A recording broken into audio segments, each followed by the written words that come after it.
पिछले दिनों कुछ प्रश्न मुझे मिले जिन पर मुझसे पूछा गया था अशरीरी आत्माओं के विषय में। इस वीडियो में मैं आपसे उन्हीं प्रश्नों पर चर्चा करने जा रहा हूं।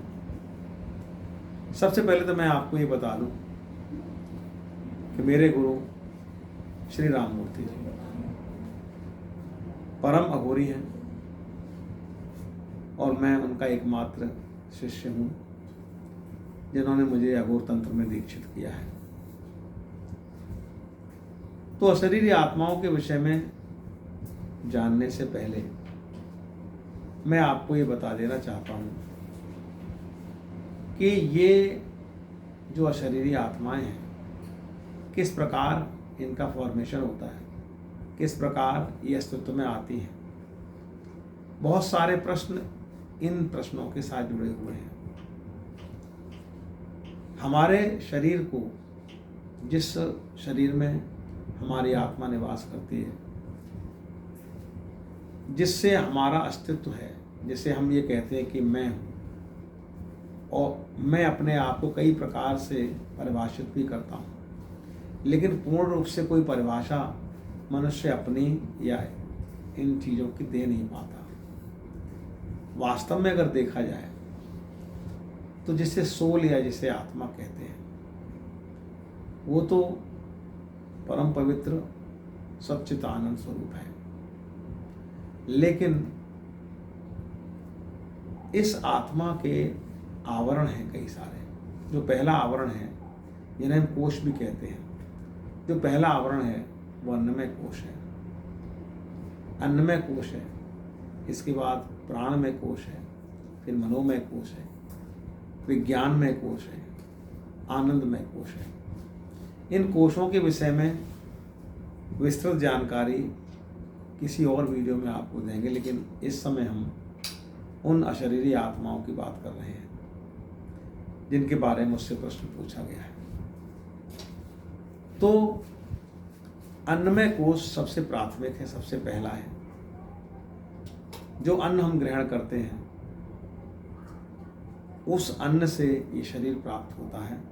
ये पंचभूतों से या पंच तत्वों से मिलकर बना है, जिनको हम पृथ्वी, जल, वायु, अग्नि और आकाश इन नामों से जानते हैं। जिस समय मनुष्य जीवित होता है तो जो भी हमारी इच्छाएं हैं, जो भी हमारी वासनाएं हैं, वे सब हमें शरीर के लेवल पर, सतह पर दिखाई देती हैं। भूख लगती है, प्यास लगती है,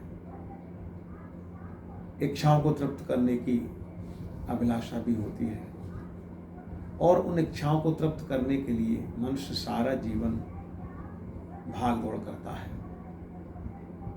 घर बनाता है, विवाह करता है, पढ़ाई करता है, प्रेम करता है, हिंसा करता है, नफरत करता है, और भी बहुत सारे कर्म जो इस शरीर से जुड़े हुए हैं उन सबको वो करता है।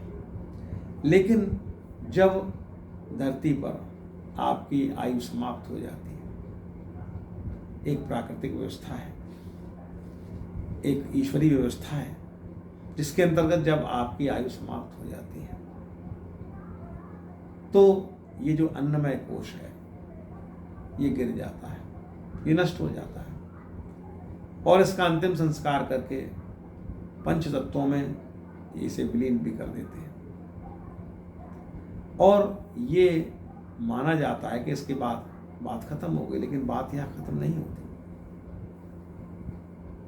मैंने एक वीडियो में कहा था कि अगर कामनाएं, इच्छाएं मृत्यु से पूर्व समाप्त हो गई तो मोक्ष प्राप्त हो गया, और अगर वे कामनाएं मृत्यु से पहले समाप्त नहीं हुई, वे इच्छाएं मृत्यु के उपरांत भी बनी रही, तो फिर वो जो इच्छाएं हैं, वो जो वासनाएं हैं, वो दूसरा शरीर खोजती हैं। तो एक शरीर आपका गिर गया, बाकी 4 उन पर वो वासनाएं चली जाती हैं और वो वासनाएं अपने प्रकृति के अनुरूप उस शरीर को चुन लेती हैं। व्यक्ति की प्रकृति क्या है, किस प्रकार की है, वो वासनाएं फिर प्राणमय कोश में रहना पसंद करती हैं या मनोमय कोश में रहना पसंद करती है या विज्ञानमय कोश में रहना पसंद करती है या आनंदमय कोश में जाना पसंद करती है। ये उसी समय तय होता है जब वे शरीर गिरने के बाद तय करती हैं ये वासनाएं कि कहाँ रहना है, उस लेवल पर रहना है। तो जिस प्रकार की वासनाएं हैं उसी प्रकार का शरीर उसी पर वो पहुंच जाती है और वहाँ से फिर स्वयं को संचालित करके और आगे का कार्य निर्धारित करती हैं, आगे का कार्य करती हैं। अब ये देखना पड़ेगा कि जो आपकी इच्छाएं हैं वो किस प्रकार की इच्छाएं हैं। अगर कोई अधूरा कार्य आपका नहीं हुआ, आपने कोई अच्छा कार्य आप करना चाहते थे, वो पूर्ण नहीं हुआ, तो उसे आप मृत्यु के उपरांत करने का प्रयास करते हैं और उसी कोश में रह करके फिर आप आगे बढ़ते हैं। फिर उन व्यक्तियों को चुनते हैं, उन व्यक्तियों के माध्यम से उस कार्य को कराने की कोशिश करते हैं और इनमें भी फिर अच्छे कार्य, उत्तम कार्य, मध्यम कार्य और फिर निकृष्ट कार्य,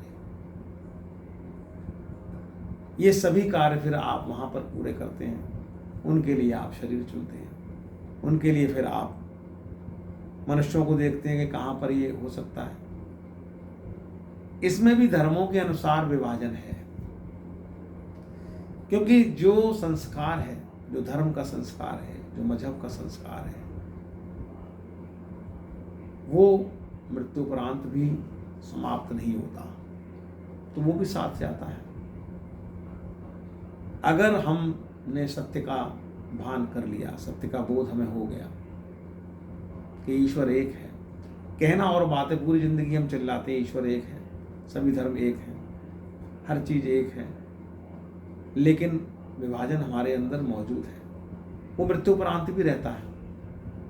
हम हिंदू, मुस्लिम, सिख, ईसाई मरने के बाद भी रहते हैं, कई बार नहीं भी रहते हैं, कई बार रहते हैं।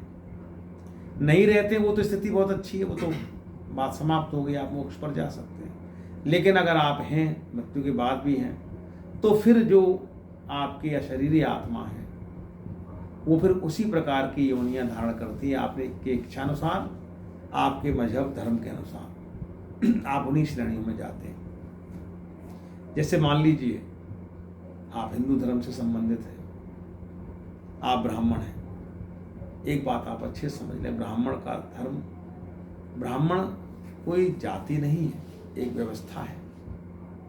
जो जिसे ब्रह्म का बोध है, जो व्यक्ति ब्रह्म को जानता है, ईश्वर को जानता है, और जो ब्राह्मण के कर्म है, विद्याध्ययन करना, विद्याध्ययन करवाना, दान लेना, दान देना, यज्ञ करना, यज्ञ करवाना, अगर ये कर्म वो कर रहा है तो ब्राह्मण है।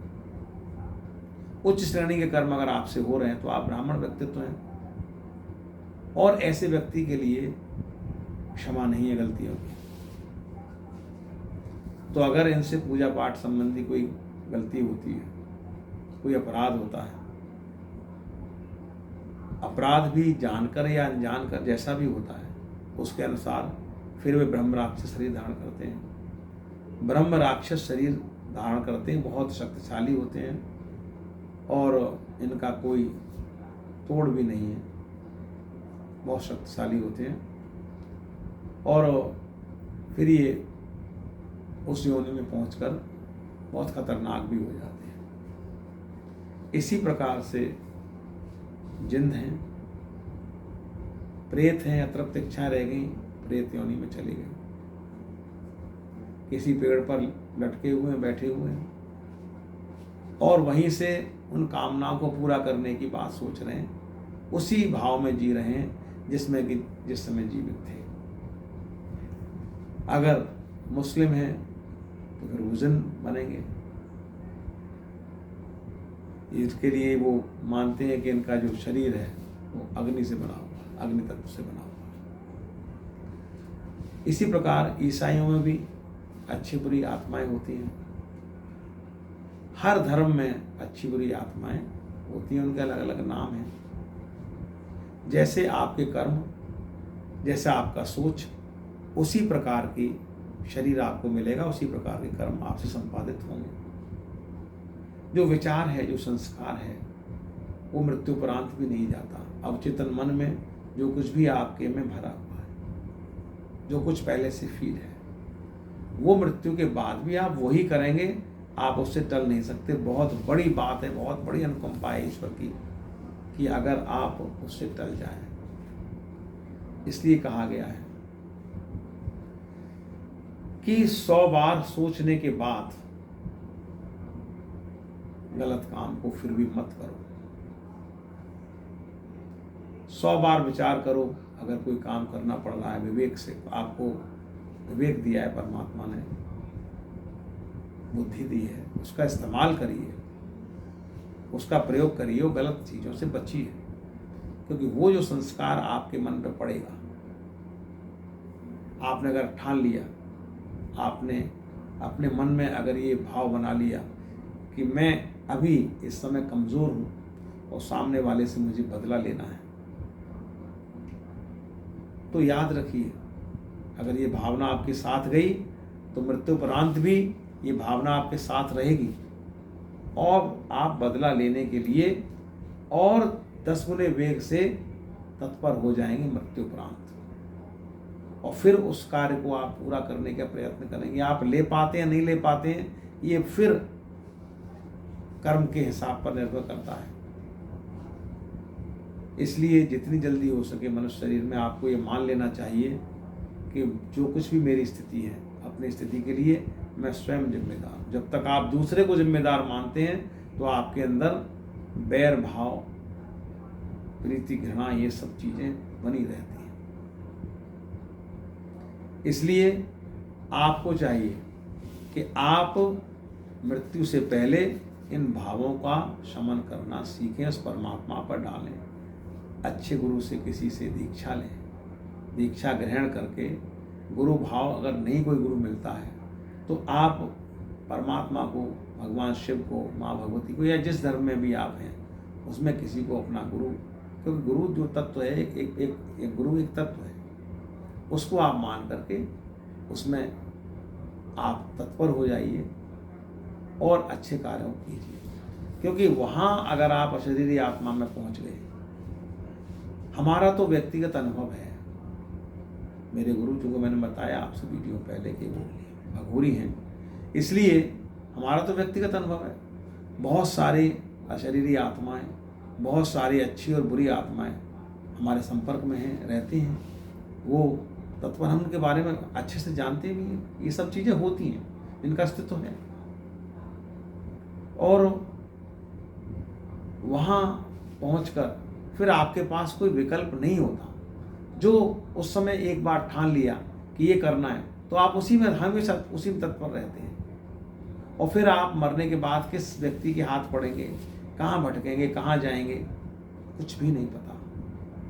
और वहाँ कर्म, जिस वेग से आप यहाँ कर्म करते हैं, 10 गुना, 20 गुना, 1000 गुना तेजी से उन कर्मों को वहाँ जा कर के आप करते हैं, उनमें प्रवृत्त हो जाते हैं, दूसरों को भी भटकाते हैं, स्वयं भी भटकते हैं। तो इसलिए इनका अस्तित्व है। और जो नाम मैंने बताए, इसमें बहुत सारे नाम और भी हैं, और भी हो सकते हैं, अच्छे भी हैं, बुरे भी हैं। इस वीडियो में मैंने आपको इनके अस्तित्व के बारे में बताया। अगली वीडियो में कुछ ऐसे अनुभव आपको बताऊंगा जो हमारे गुरुजी के साथ या मेरे साथ हुए हैं, जो हम लोग नित्य प्रति अनुभव करते हैं, उनकी बात आपसे इस वीडियो में करूंगा, अगले वीडियो में। तब तक जुड़े रहिए, लगातार देखते रहिए धर्म रहस्य विद डॉक्टर राजीव निष्प्रह। नमस्कार।